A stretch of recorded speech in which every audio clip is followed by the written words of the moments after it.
Do you ever look at someone doing a coordination boulder and think, there's no way I could do that? Well, in this video, I want to change that. Over my time here working at Bplimp and teaching the English dojo, I've been able to help out many climbers succeed on these type of boulders. Personally, I used to be really bad at coordination, which is why I really had to study how they work. Thanks to that, I made a simple 3-step process that has helped me get a ton of sense. Since I don't have much skin today, I'm going to be coaching Jie, a self-proclaimed tall, uncoordinated climber. Okay, so what do you think is happening? Yeah, I think I just tend to reach for the next hold because I have long reach, and my body just tells me to go for it, go for the hold, not thinking about actually, the footwork and how do you run. My eyes and my brain tells me, oh, if you jump right now, you can you can reach. You can get the hold, which is true. I can get it. It's true, but you don't. Yeah. At some point, it will not be enough, and I have to do the move. So, even though Jie is a tall climber, these are strategies that anyone can use. First, let's get the typical mistakes out of the way and then deep dive into individual boulders. There's 3 big typical mistakes when it comes to coordination. 1, not committing. This can be because you are a static climber, or you're a little bit shorter, or you think you don't have enough power. Usually people give it one try and give up, saying there's no way they're gonna do this. Or maybe it's the other case, like Jie, and you're just taller. The problem about this is that you might get a top by breaking the beta, but you don't learn the move. And then when a boulder you want to climb requires this type of move and you can't break it, you end up having a huge gap between your coordination skills and what the boulder needs. The way to solve this pretty fast is to practice on easy boulders, even though you might be able to break them. This way you get a ton of wins on easier versions, and then doing the harder version is not that bad. The second typical mistake is overcommitting.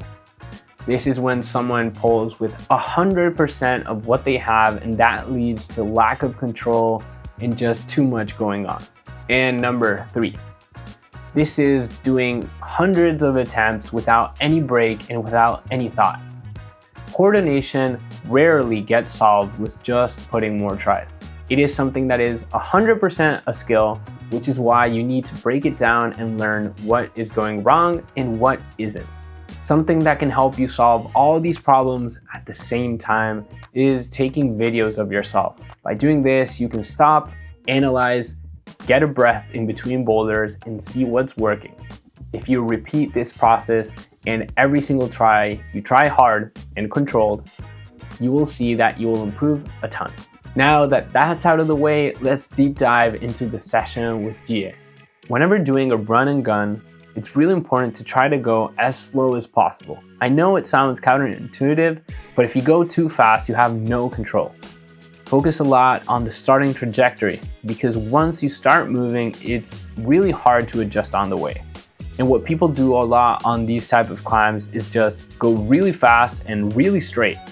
Usually coordination climbs need an arc for the generation of movement.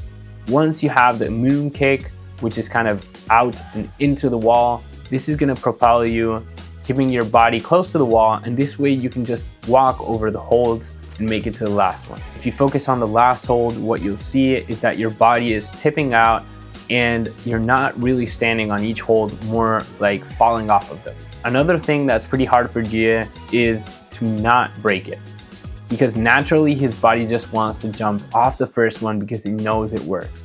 But I told him to focus on the next step and not the goal, and this way he started to be able to move on it. Now, I told you guys I was going to share with you my 3-step process on how to solve any coordination boulder. It's pretty simple, so let's get into it. The most important thing is understanding that once you start moving, it's really hard to change it, which is why you have to start backwards. You're going to look at the final hold and work how the sequence is supposed to go from there. Once you have that, it's easier to focus on the initial swing and what you have to do to get into that position. You're gonna have to ask yourselves quite a few questions. How do I have to catch the final hold? In what position, what leg, what hand is gonna be doing that? For that to happen, how does my body have to move throughout the space? And also, what leg, what hand will I be launching off of? And then you have to go back to the beginning and think, how do I generate the original momentum? Which is what everything is going to be based off. Once we have those questions answered, we're going to start working on smaller, easier sequences instead of the big picture. When learning coordination moves, the hard part is that there's so many things going on. Your hip, your foot, your hand, what do you focus on? The trick is by breaking it down onto either easier holds, so easier versions of the same move, or just shorter sequences. If it's something like a paddle, you get to learn the individual moves and then you just have to tie it together slowly over time. There's a concept in language learning called I+1, where essentially you just add one new variable every single time you're learning something, and it's the easiest way for your brain to process what's going on. It's very easy to notice one small change instead of 50, which is why whenever we're doing something that's skill acquisition based, we want to keep it as simple and as obvious as we can to see what that variable change is actually doing. Once you've run your experiment multiple times and you understand how the individual moves feel, how you have to move throughout the space, now it's time to learn the feeling. Coordination movements happen very fast, so it's really hard to focus on a manual full of sets and instructions of where everything has to be. But feelings is the fastest way of communication. Once you get that move once, it's very easy to replicate. A trick for doing this is also finding a few cues. This might help you focus on one set of instructions and that unravels the next. For example, in this dojo problem, I broke it down into two parts. Once you stand up, and then the second kick to go to the left. Once you get used to breaking things down into parts like these, it feels much easier to understand how a coordination boulder is supposed to really happen. Now we're gonna go into two really hard boulders. This purple Nikyu is a very hard one move double clutch. You have to set a super stretched out toe hook, establish balance, and then combine the swing from cutting your feet with an explosive pull-up into a violent landing. Even though it looks pretty intimidating, the fact that the first move is the crux and it's so close to the floor makes it super accessible to give it a ton of tries and learn what works. A few important keys for this move is putting your hands and feet on the right side of the hold, which helps you align your body with the angle of the receiving hold. By also cutting your left foot, this will help you not twist out while moving in the air. After quite a few tries, he was learning the move better, but his timing was still a bit off. He was either pulling too fast or his foot was cutting too fast, ending up with his feet in front of his hands, and that way his feet were dragging way too much. So in order to make his pulls faster and get the timing right, we would start by jumping into the hold and then pulling. One of the big problems for Jie is that since he's so tall, his feet drag on the mat, ruining his momentum and making it extra hard. So we practice the individual move of catching the hold while keeping his knees tucked. He would just jump into it. Sometimes on violent catches, our body instinctively wants to protect the shoulders and soften the landing. But to catch a move like this, it's important to get it with bent arms and control the swing. Jie was getting really close to getting the move, but something we noticed was that he was hitting the receiver hold on the right instead of on the left, which is how he was able to stop when he was trying the individual move. After a ton of tries and losing a ton of skin, he was starting to get the movement right, but his legs would still open up.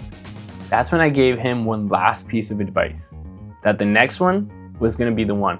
You just really need to want it and not let go. Last one.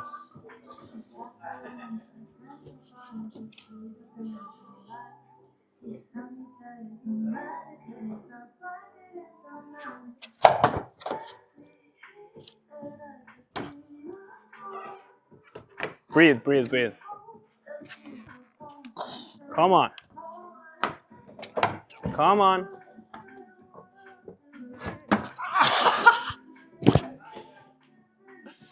I'm just tired. I'll get it. I think you're tired, but dude, you got the coordination. Yeah. We just proved that tall people can coordinate. At this point, Jia had learned how to do the move, so it was just about coming fresh another day and getting it.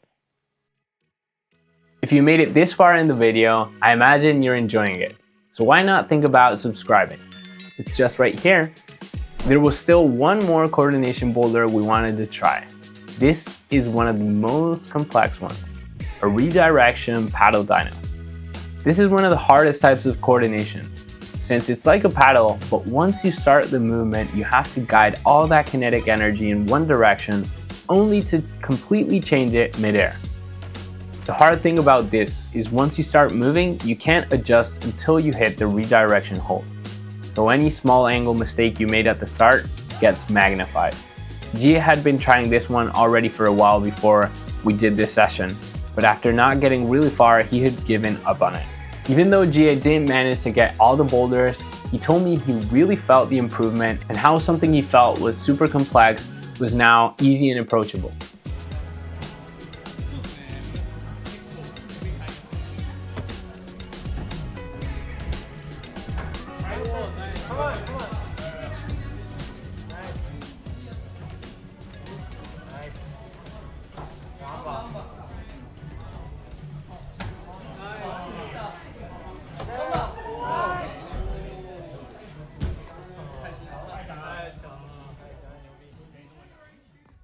If you enjoyed this video, then check out this next one, which I think you'll like.